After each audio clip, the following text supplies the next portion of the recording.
Boucher, the hand lotion with the beforehand extra, and Vitalis for well-groomed hair bring you Duffy's Tavern, starring Archie himself, Ed Gardner.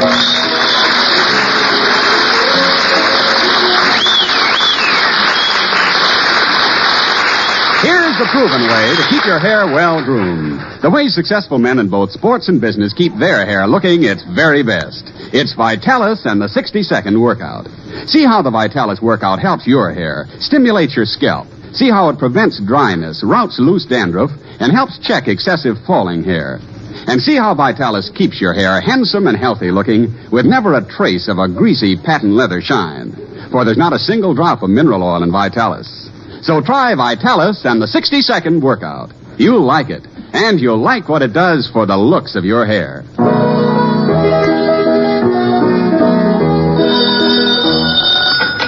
Hello, Duffy's Tavern. Where do you lead me to eat? Archie the manager speaking. Duffy ain't here. Oh, hello, Duffy. Oh, nothing new. The letter carrier was just in. Delivered a stack of poison pen letters. Yeah, bills. Well, so much for the bulk of the mail. Now for the complaints. There's a letter here from the Department of Sanitation. Yeah, they say we'll have to do something about the garbage, Duffy. Yeah, they claim it ate a hole through the bottom of their truck.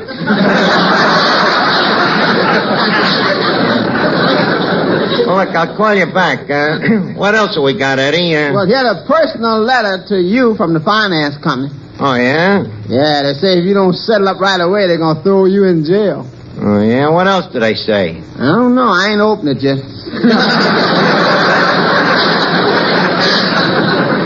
Damn finance companies. When you first go to them, they're as sweet as pie.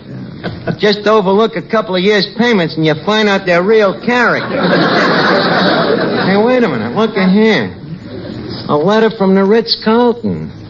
Hey, who do I know lives at the Ritz-Carlton? Let's see.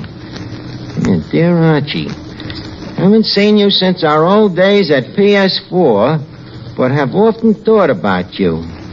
Many's the time I think about our old class motto, sic in hoc transit hospice. What does that mean? Nothing, it's Latin. It was our class code. We'll be down to see you at the tavern tonight. Signed, your old classmate, Willie Gundig. Willie Gundig. I wonder if I'll recognize him. It's been such a long time since I was in school. Yeah. And you was there such a short time. Willie Gundig. Living at the Ritz-Carlton. Good friend of yours? Well, no. Him and me never hit it off too good, Eddie. He was always rubbing it in because he got better marks than me. I happen to know it was because he cheated. Cheated? Yeah, he studied.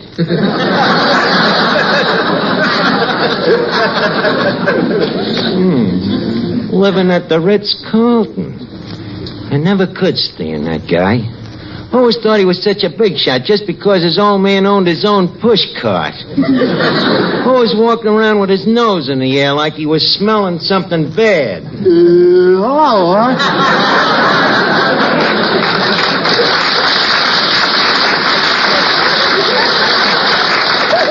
Hello, Finnegan.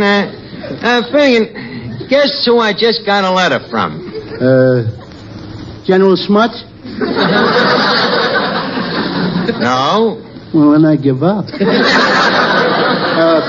Look, can you give me a clue? Well, okay. He was in PS4 with us, and his initials is WG. George Washington? Wrong again, Finnegan. It's Willie Gundig. Willie Gundig. You remember him. Remember the guy was always being punished for putting the girl's hair in the inkwells, tying the cans on dogs' tails, putting tacks on the teacher's chair? Yeah. Well, Willie Gundig was the guy that always squealed on me. Oh, that's Willie Gundig. Yeah. The guy the yearbook said was the most likely to succeed.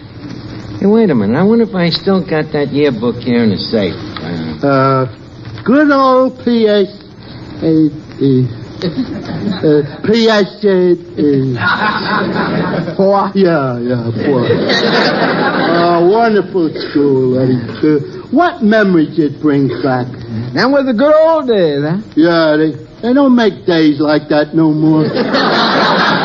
Well, here we are, Finnegan, our old yearbook. Hey, look at this picture here. Remember these guys? No. You don't? No, that was the graduating class. Yeah, but look at them now, huh? What a tough bunch of kids that was. Really tough, huh? Eddie, we used to eat the apples and bring the teacher the worms. Yes, sir. Any kid that was in PS4 didn't have a broken nose was either the principal or a new pupil. That's it. How come the kids are standing around in the shirt sleeves with all that snow on the ground? Eddie, that ain't snow. That's teeth. Tell me something. Who's the girl on the end with the black eye? The teacher. Hey, wait a minute. There he is. Who? That jerk, that Willie Gundy. I see. Well, it says here he was voted the student most likely to succeed. Yeah. Well, where's your picture, Miss Archie?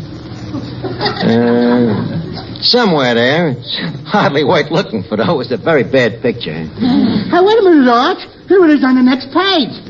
Anybody want to see pictures of the girls' volleyball team? No. We want to see your picture. Oh, well, here it is. Miss Archie, your thumb. What about it? It's covering what you was most likely to. Oh. Sorry. What does it say, Eddie? Archie, the man most likely to be a failure. Must have been a misprint. I don't know. Willie Gundig's living at the Ritz-Carlton. Yeah, you know, I'm just thinking. I bet you that Willie Gundig himself wrote them most likely to's there. He's always jealous of me, you know, because of me and Alice Vanderwater. Alice Vanderwater? Yeah, the prettiest girl in the school. Oh, yeah, I remember her, Arch. The tall, skinny, bow-legged dame with the buck teeth. Okay, so she was the second prettiest girl in the school. Yeah. Oh, funny thing. I just ran into Alice Vanderwater the other day over on Avenue A. Oh, really, Miss Duffy? Yeah. Is she married? Yeah. She married Elmer Zinser. Elmer Zinser, huh? Yeah. And guess what? They got 15 kids. 15 kids. Yeah. But I don't think she's very happy.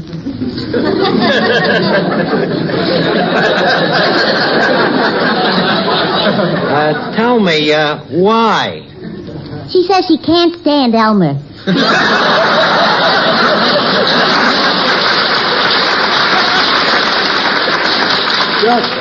Hey, wait a minute, Arch. Ain't this my picture? Where? Oh, yeah.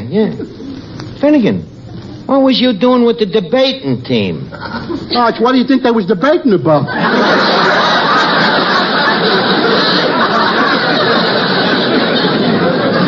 Hey, wait a minute. Here's one that brings back old memories, though. The old baseball team. We sure had a great ball team that year, didn't we, Finnegan? Boy, I'll say. Look, there's Lefty Schultz, a first baseman. Yeah, and Lefty Ryan, a shortstop. Yeah, Lefty McManus, the catcher. Lefty Shapiro, the center fielder. Yeah. Georgie Baker, the third baseman. Georgie Baker? How come he wasn't left-handed? He was. We just ran out of nicknames.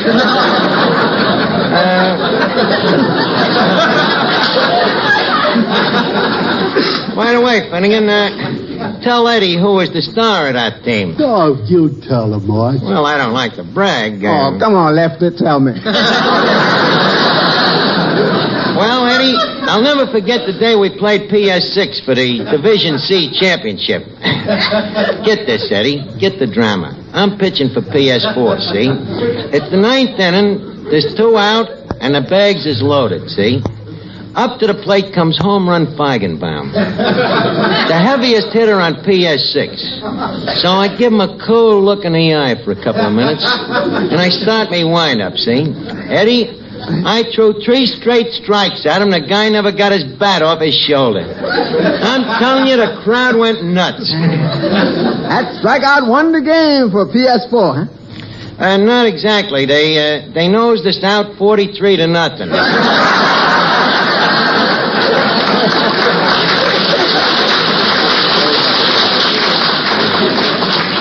All on account of that Willie Gundig dropping that high fly in the second inning.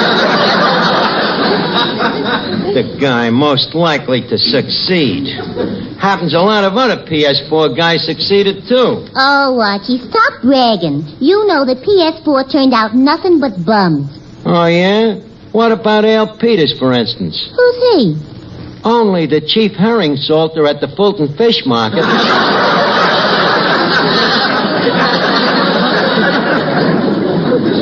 And what about Henry Sharp? Another success? Merely the head of the Will Call Department of Feinberg's Tiny Tots Toggery Shop. And what about Gus Christopoulos, the famous television actor? A famous television actor? Ain't lost a fall in 15 straight bouts. And they pick Willie Gundig as the most likely to succeed. Hey, Miss Archie, here comes Joe Moran, the radio announcer. Hey, wasn't he one of your pals at PS4? Oh, sure. Hiya, Joe. Hiya, Lefty. Hey, Joe, we were just going over the old yearbook here. You remember Willie Gundig? Willie Gundig? Yeah. Whatever happened to him? He's living at the Ritz-Carlton. Say, that's swell. I'm always glad to hear that one of the old gang made good. Yeah, me too. Say, I wonder if Willie knows that I am now a radio announcer. Well, if he don't, I'll break it to him gentle. I'll tell him first that you're dead. Hey, Art, is Joe's picture here in the yearbook? Yeah, let's see. Oh, yeah, here you are, Joe. What a silly picture. Look at me with my mouth wide open. Yeah, even them days you look like a radio announcer. Look, why do you guys have to open your mouths anyhow, Joe? What do you mean? Well, people never listen to them commercials. Why don't you just save your breath and read them silently yourself? But, Arch, if people listening heard nothing but silence, what would they think? That radio had at last been perfected.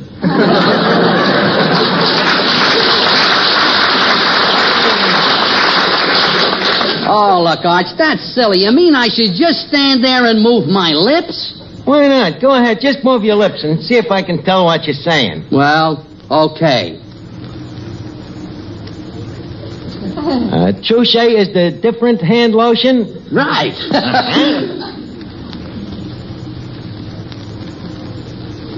It not only keeps hands feeling smoother, looking lovelier all the time. Absolutely right. Wait a minute, you studied a bit. Stuttered a bit? Oh! He stuttered a bit. Okay, we both stuttered a bit. Okay, well, what was it you said? We gotta get this thing in here. Oh, you want to know what I said? What did you say? All right. Touche also has a unique beforehand extra that protects hands from chapping. Okay, try another one. Right. As long as Touche is on your hands, they're guarded against painful chapping. That's right. Water chapping as well as weather chapping. Arch, I didn't say that. Well, I didn't want to make you seem like a blabbermouth. But that's all aside to the point, Joe. Tell me something. Look, when Willie Gundig gets here, what can I do to impress him that I am also a big success? You could hide.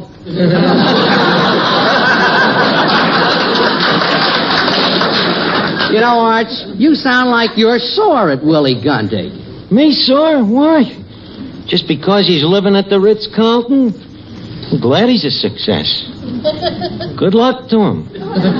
But don't give him too much credit. Don't forget, success is all in the breaks. What do you mean it's all in the break? Well, take me 9 years ago when I answered Duffy's ad for a busboy. What about it? If I had looked 2 inches to the left, I'd have seen that ad for an expert suspension bridge engineer. What do you know about being a suspension bridge engineer? What did I know about being a busboy? What I say, it's all in the breaks. Now, look, Eddie. When Willie gets here, I want you to bear me out in one little white lie, huh? What's the white lie? I'm going to tell him I'm a millionaire. Yeah, then how you going to explain to him why you're working as a bartender? I'm eccentric. But them clothes of yours, how you going to explain all them spots? Money stains. Wait a minute. Why couldn't I have me stockbroker come in and tell me what a fortune I just made, huh? Who's going to be the stockbroker? Well, let me see. Who could, Eddie, I know what you're thinking, but who else is there?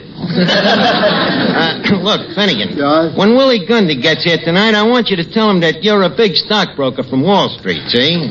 What's Wall Street? Well, it's sort of an unsocial pyramid club.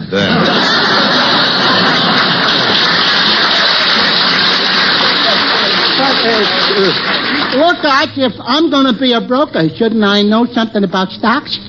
Believe me, you know as much about them as anybody. But just in case, I'll try to explain to you quickly how the market works. You see, the dollar, or as it was originally known as the wampum, was used as barter until the gold standard came in, see? Now, this change didn't take place just overnight. It took many years of civilization for the dollar to get up to as little value as it has today. Now, to continue, as you probably know... Art, let's not take anything for granted. Okay. As you probably don't know... That's better. All business is based on money, you see. Now, when you have money, it's called capital. When you're trying to get it, it's called labor. This is what they call the Dow Jones averages. In other words, when you buy stocks and they go up, you get a seat on the stock exchange. Gee, but what happens if the stocks go down? Then you lose your seat.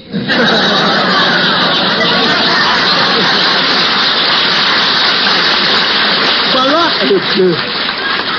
if you lose your seat, where do you sit? You sit on a thing called the curb. Any further questions? Yeah. What? How can I be a stockbroker when I can only count up to 10? With stocks the way they are today, you don't have to count any higher. That is, unless you happen to be Willie Gundy. He'd probably come rolling down here in a big car. Wait a minute, a big car. Eddie, call Mutual 95000. Who is that, the laughing Lithuanian or the chuckling Czech? Eddie, quit making up names. Now, give me the phone. Hello? I'd like to talk to Nick, please. Yes, the giggling Greek. Hello, Nick? This is Archie from Duffy's Tavern. Send over a Cadillac limousine, will you? The money? Look, Nick, if I buy the car, you'll get the money. Okay. Eddie, I don't think that car will look right standing outside the tavern without a chauffeur. I said I don't think the car will look right standing outside the tavern without a chauffeur. Now, wait, whoa. See, I was hired as a waiter. You can also be fired as a waiter. Well? Will you be needing the car today, sir? That's better. I'll show that Willie Gundy.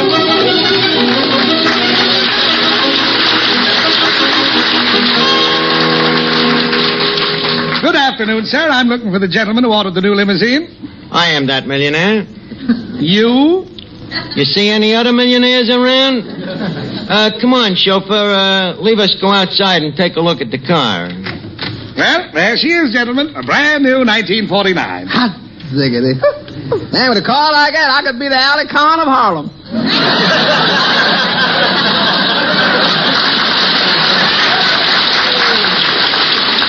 Just a second, young man. Looks ain't everything. You know, a car is like a dame. It's what's under the hood that counts. Now, if you don't mind, I'd like to check the motor. Check the motor. Look, Bud, this is a 1949 Cadillac. I am not impressed by sales talk. If you don't mind, I'd like to look over the motor myself. Okay, if you insist. Oh, let me lift up the hood here.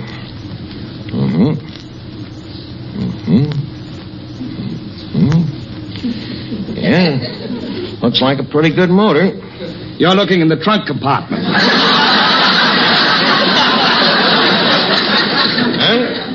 Bud, the motor is up at the other end of the car. Oh. Just wanted to see if you knew your business. Now, tell me, is this the model with the hydrochloride clutch? The what? Well, I'll try to put it simply. What is the horsepower? It's 160. On what basis is that computed? Well, it's figured on the basis of 550 foot-pounds in 1 second or 33,000 foot-pounds in 1 minute. I'm afraid you haven't answered my question. What I'm trying to find out is, does this horsepower have Timken bearings? I give up. See, Eddie, I got him stumped. Let's see here. Yeah, see, they got a new type carburetor. Bud, that's the horn. Oh, yes, this is the carburetor over here. That's the battery. Hey, wait a minute. Here's a cute little gadget. Hey, what's that thing? That? Well, that mixes gasoline with air to form a vapor that explodes when injected into the cylinders. Oh, really? What do they call it? The carburetor.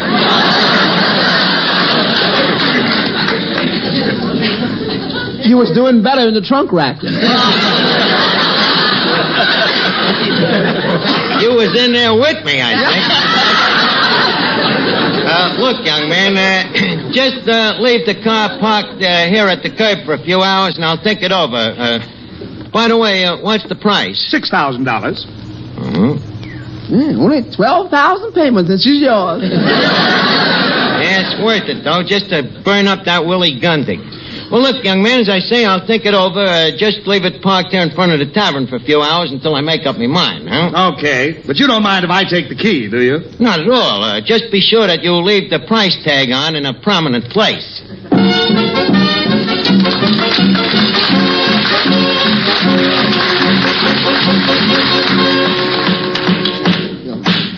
What you doing, Mr. Archie? Hanging up some pictures. I'll show that Willie Gundig. Look at this autograph here, Eddie, huh? Let's see. Sorry, Archie, but I'm marrying for love. Money isn't everything. Signed, Rita Hayworth.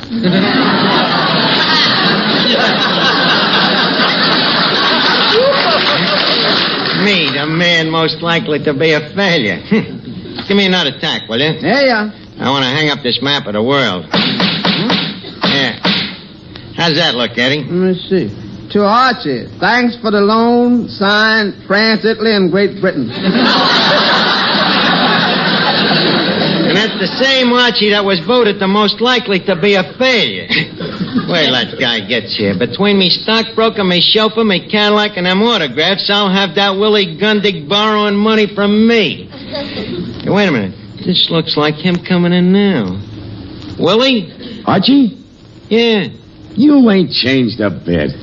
I wouldn't say that. So you're Willie Gundig, the man voted most likely to succeed, huh? That's right, Arch. You remember that, huh? I certainly did. Arch, tell me, do you remember the time that... I remember it very well. Well, it's great to see you again, Arch. Thank you. I noticed your letter was wrote on Ritz-Carlton stationery. Yeah, that's what I was going to talk to you about. Don't brag about it. There's a couple of other guys that are doing okay, too. Did you see that limousine outside? Yeah? It's mine. Well, I'm glad to hear you're doing so well, Arch. As for me... Just a second. Oh, James, Yes, my lord. better put the limousine in the garage and get out the convertible. It's beginning to look like rain. Okay, sire. James is me chauffeur, you know, Willie. Oh, a chauffeur, huh? Yes. Oh, by the way, James. Yes, sir. When I go for my usual drive in the park today, be sure to cover me with me buffalo robe. And take care to tuck me in with the fur side towards me. What? Why? Well, you always keep the fur side closest to you, know. It's warmer that way. Uh-huh. Too bad the buffalo didn't know that.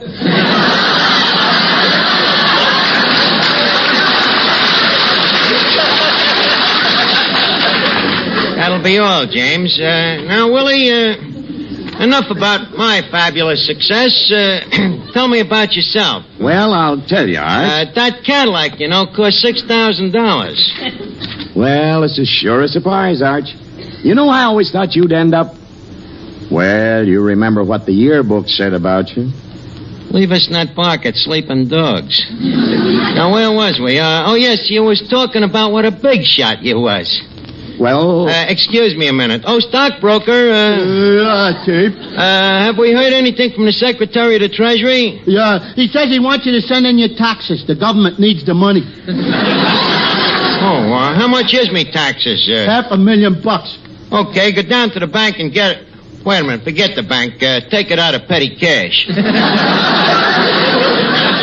Well, Willie, tell me, how are things with you? Just a second. Oh, stockbroker. Yeah? What's the latest on the ticker? The doctor says not to worry. It's just gas.